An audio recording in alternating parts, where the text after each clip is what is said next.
Hi, my name is Megan Gall, and this is my PowerPoint on classroom management.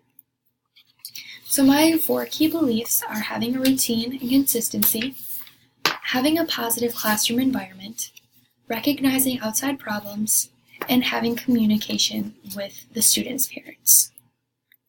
The first one is routine and consistency.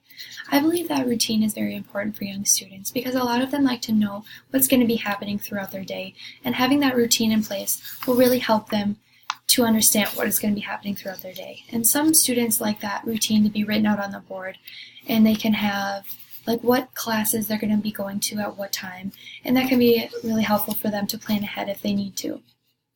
With routine comes consistency. Having a routine that's consistent every day can be helpful for those students who need that consistency so they know what to expect every day and that it's not going to be different every day and they have to be nervous about what's coming next. I also believe that it is important to have consistency with your rewards and punishment as well. If you tell a student that they can't go to recess because of their misbehavior and you end up letting them go to recess, they might think that it's okay to behave the way they did because you aren't going to punish them. But if you give them that punishment that first time, they're going to know that that is not okay and that they have to behave the right way in order to be going to recess. I also believe that consistency is important with rewards. So if you tell the students that they get a pizza party for their good behavior, that to really go through with that pizza party, otherwise they're not going to have that trust with you because they think that you're going to give that to them, and if you don't, they're going to think that you didn't tell the truth and you're not going to actually give them those rewards, and maybe they shouldn't behave well because you're not going to go through with your rewards.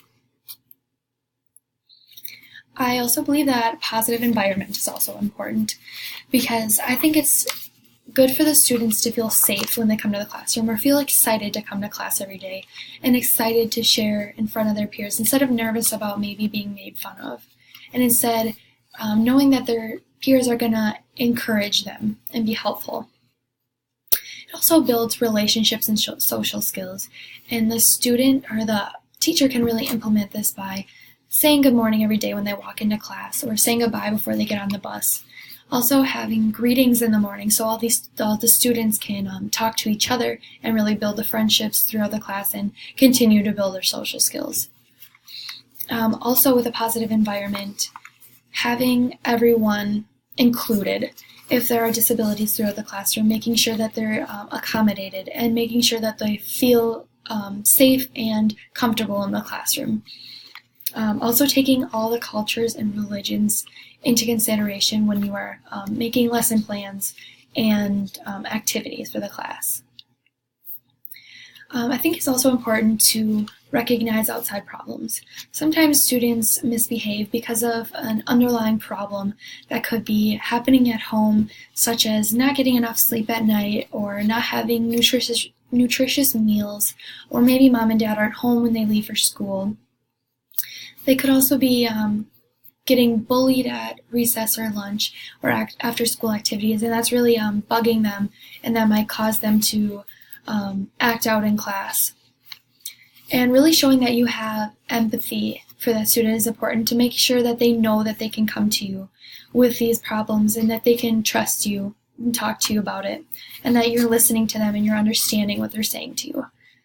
Also knowing that each student is different. They all are acting out for different reasons, whether it be an underlying problem or they just think they're being funny. There's always a reason for that. The next one is communication with parents. I think this is key right away at the beginning of the school year, making sure that you know what the best way to communicate with each parent is, whether it be an email, a phone call, or just what the best way is to get a hold of them when you need to. And it also can get parents involved in the classroom, so you can let them know when there's volunteer opportunities or if there's a topic that needs to be spoken about, that they can be the speaker and they can come in and just spend time with the class and their child as well. And also having like a letter sent home maybe every week, every couple weeks, keeping the parents informed on what is happening in the classroom so that they really know what the kids are doing during the class and what they're learning and what activities could be coming up and things like that. I'm going to talk next about rules. So I believe that it's important to have these rules established on the first day of school and to continue to establish them for the first few weeks in school. I also believe that it's important for the students to be involved in making those rules so that they know what their peers expect from them as well. And having those hung up in the room so that they can see them every day and to remember what's expected from them and to be able to look back at that if they need to remember. I also really like this behavior chart. It's for good behavior, misbehavior.